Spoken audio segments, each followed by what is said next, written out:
Animation particulière devant la municipalité de Port-Louis. Comme un symbole, la caravane du Tour de Maurice s'y était fixé rendez-vous pour le grand départ de cette édition 2022. Quelques sourires, un brin de causette, une dernière planification aussi, avant de se concentrer sur l'étape d'ouverture, piégeuse et la plus longue du Tour. Ça s'annonce une belle étape, c'est 130 km, donc avec un bon petit dénivelé, du vent peut-être sur la côte, donc ouais, il y aura de la bataille. Ainsi, après les différents départs et quelques kilomètres d'observation, la véritable bataille va démarrer après un coup de bordure entre Petit Raffray et Goodlands. 9 coureurs vont en profiter pour sortir. Parmi eux, Cyril Bourdon, Alexandre Maire, Dorian Percule, Maxime Joly et Christophe Lagan. S'entendant à merveille, les échappés vont creuser rapidement l'écart. Près de 4 minutes à bras d'eux, environ 6 minutes avant d'attaquer Pont-Bondieu. Vers la Nicolière, Maire, Lagan, Bourdon et Joly vont s'extirper du groupe. Ils ne seront plus rejoints. À l'issue d'un joli sprint à Forbach, Joly sera le plus rapide. Il devance Alexandre Maire pour son baptême du feu sur nos routes. Le Français de 21 ans de la team Faucon-Flac s'impose en 3 heures, 2 minutes et 39 secondes. Contrat rempli. Je venais pour une victoire d'étape, donc chose faite. Maintenant, ça va être du bonus, puis on va essayer de se faire plaisir comme on l'a fait aujourd'hui. Côté mauricien, la déception est réelle, mais la positive attitude est de mise. Des écarts ont été faits par rapport aux autres favoris. On s'est retrouvé devant avec un petit groupe avec les favoris du tour. Et on a pu voir un peu qui vont être les costauds pour les prochaines étapes. On a déjà fait une sélection, on a pris pas mal de temps sur beaucoup d'adversaires. Et je suis content de finir devant et de ne pas perdre de temps sur une étape aussi piégeuse que celle-là. Notez que la deuxième étape sera au programme demain à 11h. Sur 90 km, elle se disputera entre Kiopip et Côte d'Or.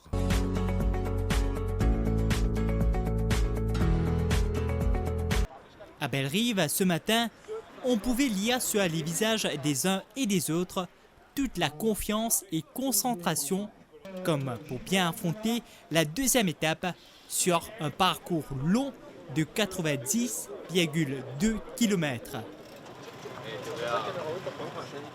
Maxime Joly, le premier maillot jaune du Tour, a attiré les regards. Au tout début, la volonté de s'assurer une bonne position était là. Et 2 coureurs ont pris l'initiative, dont Leclerc Lomic et Adrien Audidier. Ils se sont bien relayés sur une bonne partie de la route de l'Est.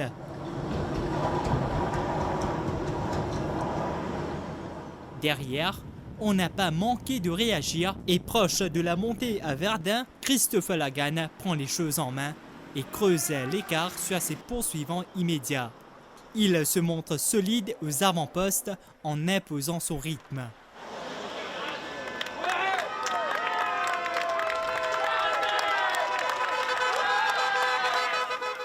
C'est ainsi qu'il rallie la ligne d'arrivée au complexe sportif de Côte d'Or.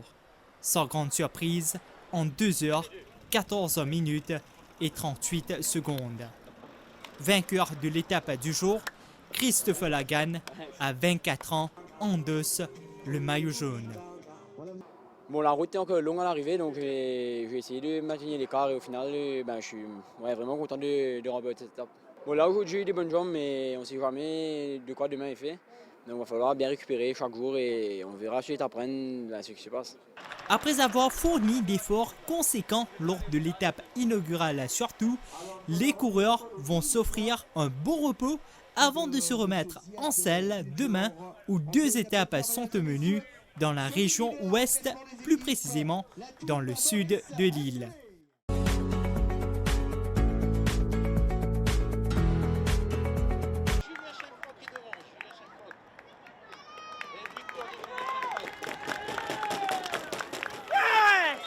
« 2h19 minutes et 39 secondes. C'est le temps pris par Julien Chanfok pour boucler les 95,9 km. Le Réunionnais s'est imposé lors de la 4e étape entre Tamarin et Grosbois. C'est très important pour moi, c'est une très belle victoire. On sait que le Tour de Maurice et le Tour de la Réunion, c'est les 2 courses les plus importantes dans l'océan Indien. Donc gagner des étapes, c'est toujours très bien pour moi-même, pour le club, qui fait beaucoup pour nous. Donc voilà, je suis très content, c'est une victoire d'équipe. Bien encadré tout au long de l'étape et suivant sagement au sein du peloton, Christophe Lagan termine 17e. Il conserve toujours le maillot jaune. J'ai gagné ce matin le contre-la-montre et j'ai augmenté mon avance au général. Donc là, on s'était dit qu'on allait laisser partir une échappée avec des coureurs pas dangereux pour le général. Et c'est des coureurs à plus de 10 ou 15 minutes au général. Donc c'était parfait pour nous. Ça m'a permis de rester tranquille. Et mes équipiers ont fait un gros travail, donc je dois leur dire un grand merci. Demain, c'est l'étape la plus dure de ce tour, avec la montée du Chamarel, plein de champagne, et puis celle du Bassin-Blanc. Donc ouais, ça va être une étape difficile, compliquée à gérer, mais si les jambes sont là, j'espère que je vais pouvoir augmenter encore mon avance et en haut de Bassin-Blanc, on va savoir c'est qui le vainqueur du tour. Il s'agit maintenant de bien gérer le tout, car la 5e étape qui conduira les coureurs de Cascavel à Grand Bassin sur 104,2 km n'est pas dépourvue de surprises. La vigilance est de mise du côté de la team Maurice.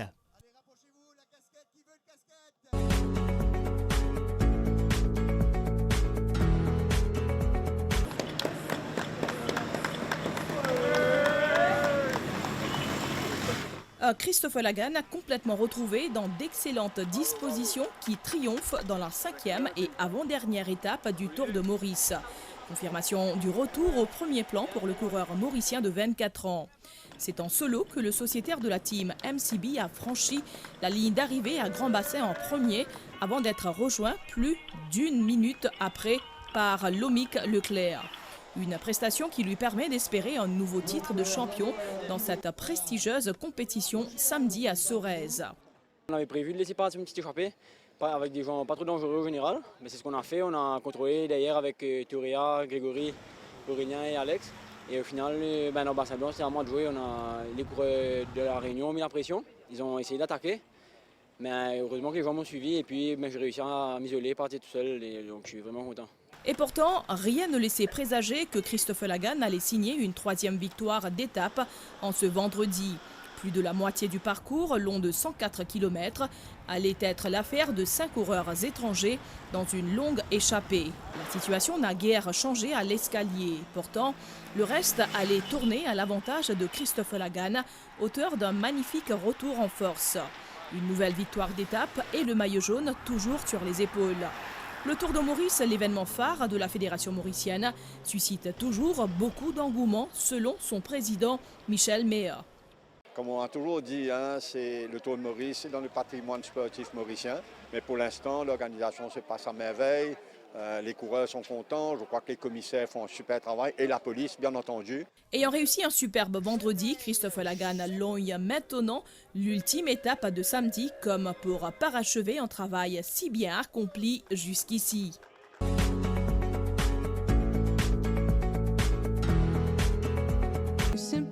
Il n'y avait pas meilleur que lui cette année. Au bout de l'effort, vient ce moment de savourer un 2e sacre de suite dans le Tour de Maurice. Christophe Lagan, 7e mauricien à s'adjuger ce titre tant convoité, a complètement survolé cette 41e édition en enlevant 3 des 6 étapes avec autorité de surcroît. J'avais dit que l'objectif c'était le maillot jaune, après les étapes ça allait être un bonus. Donc j'ai réussi à remporter 3 étapes et maintenant la 4e victoire pour l'équipe avec Aurélien. Donc on a fait vraiment un super tour et ma victoire, le classement général, c'est aussi la victoire. Je dois dire un grand merci à toute mon équipe. Ils ont été vraiment solides et costauds tout au long du tour. Christophe Lagan n'a jamais quitté le maillot jaune depuis qu'il l'a enfilé au terme de la 2e étape. Pour l'ultime parcours sur un circuit à Sorèze, il s'est contenté de gérer sa confortable avance sur ses plus proches concurrents. Un dernier round de 54 km remporté par Aurélien de Comandemont en 1 h 13 minutes et 13 secondes. Gagner devant son public, c'est toujours un honneur et une grande fierté. Il faut juste dire merci aux coéquipiers, ils ont fait un gros travail aujourd'hui. Je fais tout jusqu'au dernier kilomètre. Un grand merci à toute l'équipe et je suis tout pour gagner le tour aussi, donc c'est une belle récompense. Rideau donc sur cette session 2022. Une fin en apothéose pour la team MCB et le monde de la petite reine dans son ensemble à Maurice. Le quadricolore a une fois encore flotté haut en attendant un rayonnement plus large dans l'éventualité d'une intégration du Tour de Maurice dans le circuit de l'Union cycliste internationale.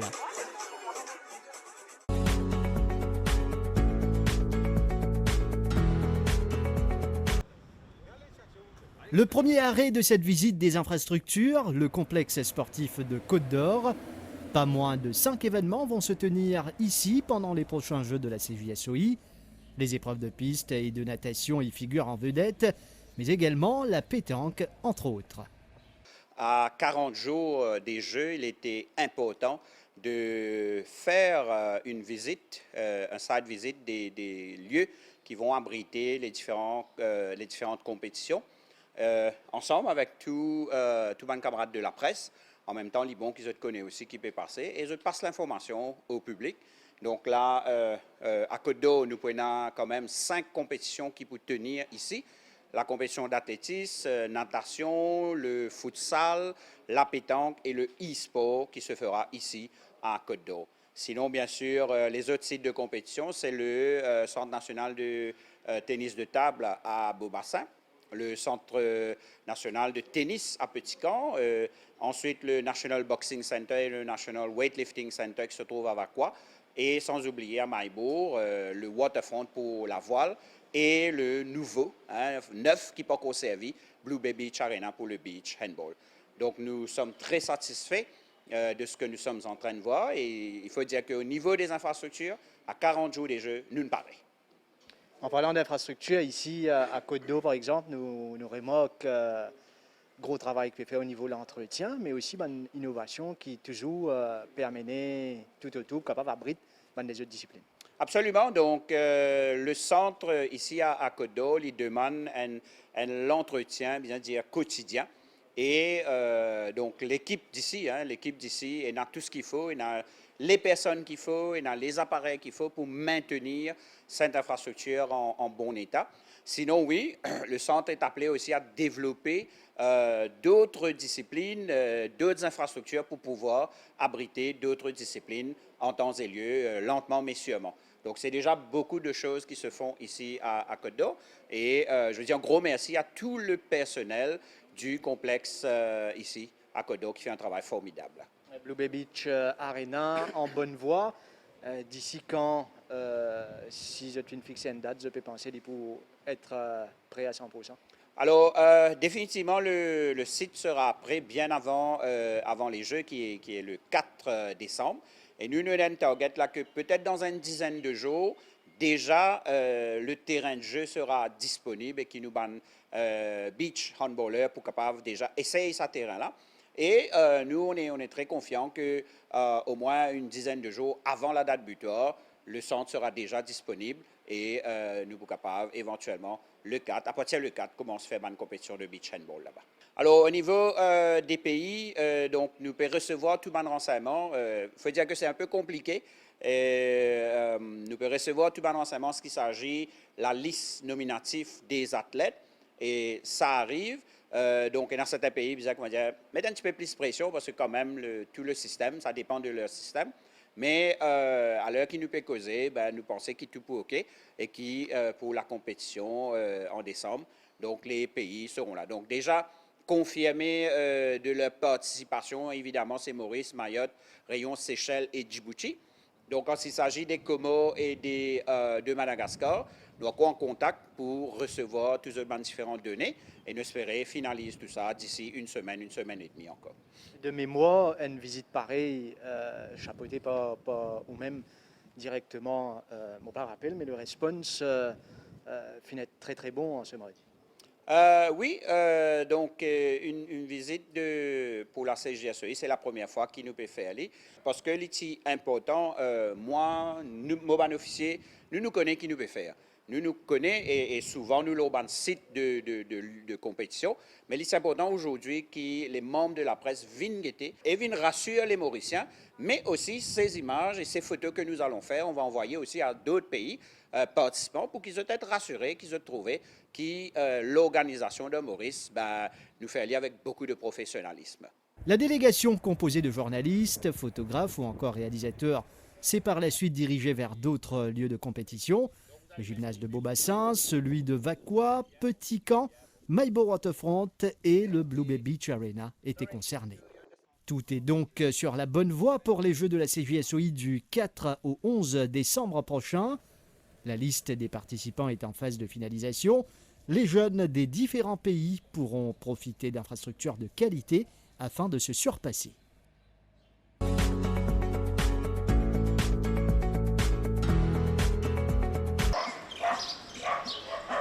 Nous sommes à Cité-la-Cure. Les jeunes de la Maison du Savoir, DLD Teen Hope Project School, étaient mobilisés pour nettoyer leur environnement. Une activité dans le cadre du World Cleanup Day. Adriano, dis-nous avec tes bonnes camarades ici, avec l'équipe, qu'est-ce qu'on vient de faire exactement? Pour nettoyer une cité, pour gagner une cité en bonne santé, en bon environnement, et que nos enfants aussi gagnent une bonne cité quand ils grandissent. Jamel, Panet, j'ai nettoyé la quille, je vais donner un petit coup de main, quand l'environnement pour penser qu'il y a pour toi passer ça a été partout. Je m'appelle Julia Demlay. Donc, raconte-nous aujourd'hui, de l'endroit ici, qu'est-ce qu'on vient de faire aujourd'hui? Normalement, nous venons nettoyer pour K9D demain. Mais entre camarades, mais à peu près. Pour mettre l'endroit un peu propre. Comment ça finit de passer justement quand ça a l'occasion de nettoyer? Normalement, bien, parce qu'ils nettoient la peine. Le jardin avec un peu de ciment. Joséa, Joséa. Je viens de l'île de Madagascar. Racontez-nous ce que vous avez fait aujourd'hui avec les amis depuis ce matin. On a nettoyé comment ça là-bas et après on a nettoyé ici et avec les amis et les autres jouets et nous on nettoie. Pourquoi, d'après vous, c'est important de nettoyer, de garder propre l'environnement? Besoin de santé, c'est ça. Et moi, c'est Jean-Noël Claire, je travaille social à Cité-la-Cure. Et le groupe appelle Noyer Social Cité-la-Cure. Donc, c'est l'école DLD Teen Hope sous nos responsabilités. Et nous avons commencé en 90, en 89, et que dans l'endroit, on a beaucoup de fléaux sociaux. Et là, nous nous disons, pourquoi pas, nous pas donner un petit coup de main, nous essayer de faire quelque chose pour l'endroit. Nous nous attaquons un peu à tout, à la drogue, nous nous guettons un petit peu l'environnement, nous nous guettons un petit peu tout le fléau qu'il y a, un problème de lutte à l'époque. Mais par la suite, vu que c'est dans plusieurs associations, et nous tenons en 92, nous tenons un nurse qui travaille ici dans le community center. La ligne approche nous, les jeunes, nous savons qui fait, nous pas prendre des enfants, c'est eux qui l'avenir de demain, que nous sommes capables de faire au moins parents dans le chemin qu'ils ont, parce qu'il paraît assez difficile pour nous tirer qui grand. Là, effectivement, nous disons comme ça, nous pouvons donner un coup de main. Mais quand nous commençons, nous passions enregistrer, nous disons non, nous ne pouvons pas comme ça, parce que nous sommes dispenseuse, pas pour reconnaître nous. Là, nous enregistrons en 1996. Nous commençons effectivement avec un petit groupe d'enfants à la municipalité de Port-Louis, qui est de nous 60. Nous travaillons bénévoles, nous essayons de faire un petit truc à gauche, à droite. Mais au fil des années, nous avons beaucoup d'enfants, nous avons bien grandi. Et là, quand nous grandissons, nous nous disons, bien quelque chose de plus sérieux. Là, finalement, l'association commence à approcher nous et nous disent, qui nous envie de faire. Mais là, nous exposons nos projets. Nous disons comme ça, vu qu'il est dans la cure, il y a moi, des enfants qui commencent à faire le CPE. À l'époque, c'était CPE. Je traîne l'arrière un petit peu partout, j'ai exposé tout ce qui a été fléau. Finalement, nous disons, nous pensons à des enfants, c'est-à-dire de 12 à 16 ans. Nous sommes cadrés. Au début, nous disons filles, après nous disons, mais qui ne fait pas garçon aussi, parce que qui fille ou garçon, je suis dans notre chance. Finalement, nous commençons à travailler. Au fil des années, nous nous trouvons que les municipalités se sentent trop petites et nous pas gagner tous les jours. À l'époque, heureusement, l'Union européenne approche nous, dit nous, qui nous envie de faire, parce que nous avons un projet très louable, très intéressant. Là, nous disons, si nous gagnons local, pas pour mauvais. Là, nous disons, nous gagnons local, c'est bon, mais que pour mettre ça local là. Là, nous approchons l'église. Effectivement, l'église met un terrain à notre disposition, qui nous prend nous beaucoup de temps et pas si facile au départ. Mais effectivement, nous réussissons à construire le bâtiment que je dois aller, j'ai bien la chance de visiter. Et la côté de l'école, ils pensent l'envol. Donc actuellement, l'école, il fait presque 26 ans depuis l'école existait, et nous une trentaine d'années. Mais je suis capable de dire qu'il y a eu des débats. Donc, un prof, une bonne partie à l'époque, la moqueuse en référence, Joyce Lamarck, qui malheureusement souffrait d'un décédé, il n'est pas parmi nous. C'est elle qui est un petit peu le pionnier, c'est un petit peu tous les jours à l'école avec les enfants. Et ce qui me content de souligner aussi, c'est que ce CA, c'est de l'île Lamarck, c'est DLD, c'est ce CA qui tient l'idée, mais malheureusement, un short laps de temps, c'est l'un décédé. Mais là, c'est Joyce qui est couvert, parce qu'aujourd'hui, malheureusement, je suis très triste qu'il n'est pas là, mais je ai une grande pensée pour lui. Donc, j'espère qu'il est pour nous très bientôt. Et la ligne de moi représente l'école. Mais sinon, à partir de là, aujourd'hui, nous avons un grand coup de main avec Van Sponsors, qui nous dit un très grand merci en passant, mais pas pour dire non. Dans ce mot, oublier X, Y, Z, et pour frustrer quand même certaines. Et bien là, actuellement, nous avons 75 à 80 enfants, qui est énorme. Nous sommes capables, avec NSIF qui paye sponsors, tous nos professeurs. C'est le gros du morceau actuellement. Nous disons un grand merci à NSIF. Ben, sinon, tout à l'heure, j'ai eu l'occasion de un prof qui pour exposer. Plus l'école, je ne peux pas environ dans l'état de l'école parce que les deux tout ben là, je connais aussi bien le problème de l'école, l'activité. Mais voilà un petit peu. Je dis merci à tout le monde qui est nous. Je dis merci pour votre présence, qui vous êtes une là. De la chance de trouver un petit peu une bonne activité qui nous fait. Et nous, les buts et l'objectif, c'est justement, nous sommes contents que nos enfants a grandi, faire autre chose qui rentre dans le fléau, qui nous connaît actuellement, et péronge du pays, tels que la drogue, prostitution, etc. Ben, nous pouvons encadrer les autres avec un professeur formé. Ben, voilà un petit peu, nous continuer. Comme étant qu'on ne sait pas trop, ben, nous disons merci tout le monde qui est nous encore. Et mon président qui parle à France Habite, c'est un qui est très louable, qui dédié le projet. Mais l'école, c'est l'Éthiopie. Nous avons un coup de main avec aussi Anfen, qui nous a affilié avec. Mais sinon, actuellement, nous sommes capables, avec Van Sponsors, nous pouvons déjeuner, les enfants presque tous les jours. Et nous avons riz, nous avons pain, etc. Mais je préfère les causer un petit peu plus le côté de l'école. Mais voilà un petit peu l'association, c'est les Noyers Sociales Stélacuire, qui nous a dit le projet qui est avec nous. C'est sous la supervision des responsables de l'école et d'un coach d'Active Mauritius que l'initiative a été menée à bon port. Alors, moi c'est Sharon Catherine Duquesne, je suis prof à l'école de DLD Tinfo, pas Stélacuire. Donc, responsable actuellement de la classe niveau 3, donc le dernier niveau. Et nous, à l'école, ce qu'il nous fait, c'est nous prendre des enfants qui échouent à la PESAC essentiellement et qui pas réussi à suivre le système normal. Donc, nous commençons une école de deuxième chance, une école de rattrapage. Donc, que nous faisons l'éducation informelle et ça, là, les enfants, nous donnons la chance pour réapprendre l'académique. Aussi, nous avons un petit peu d'employabilité qui nous fait, donc, nous avons la pâtisserie et puis le hairdressing. Et nous avons aussi les autres activités qu'on a trouvées aujourd'hui. Donc, nous avons les autres activités qui nous fait avec les collaborateurs et pour les enfants. En fait. Donc, aujourd'hui, avec collaboration Active Mauritius, je participe à une campagne de nettoyage. Raconte-nous, Lola. Donc, nous collaboration avec Active Mauritius, c'est pas juste aujourd'hui, ça date de quelques temps déjà. Donc, nous déjà participons dans pas mal d'activités d'Active Mauritius et nous participons dans le vacances zen, nous participons dans le carnaval d'ailleurs qui nous gagne deuxième prix au niveau de l'école. Et nous faisons aussi des causeries à l'école. Et là aujourd'hui, c'est le Clean Up Day avec pas de membres de Active Mauritius. Donc, c'est un peu pour conscientiser nos jeunes sur l'importance de l'environnement, parce qu'au fait, nous vivons dans une société consommateur, donc définitivement, il y a des saletés, il y a des déchets, nous devons faire prendre conscience aussi qu'ils besoin nettoyer quelquefois. Et votre réponse, comment tu as été, bonne jeune là, vous êtes participer, vous êtes motivé? Oui, nous gagnons à peu près 14 balles, 15 balles saletés, donc c'est déjà pas mal, mais vous êtes participer, définitivement, oui. Les jeunes sont très réceptifs à l'activité d'Active Mauritius. Sauf que nous attendons, nous faisons ça hebdomadaire, donc nous attendons quand on a pour venir pour...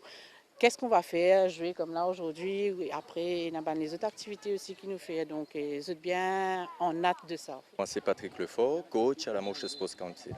Alors Patrick, travaille avec ces bons enfants-là, raconte-nous en quoi travail-là consistait. Au fait, une des missions d'abord de Active Mauritius, comme le slogan le dit, donc c'est le sport physique pour tout et n'importe où.